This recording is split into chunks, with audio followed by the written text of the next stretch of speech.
I'm Max Dalton, and in this video, I'll show you how to see all of the skills you've enabled on Amazon Alexa. Step 1. Open the Alexa app on your iPhone, iPad, or Android, and then tap the More icon on the home screen.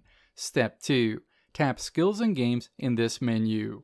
The next screen shows you available Alexa skills. Step 3. Scroll down to the bottom of this menu and then tap Your Skills. Step 4. Tap to select Enabled. All of the skills enabled on your Alexa account are displayed. If you find an Alexa skill you want to disable, all you need to do is tap that skill, tap Settings, and then tap Disable Skill. Tap Disable on the next screen to confirm that you want to disable the specific Amazon Alexa skill.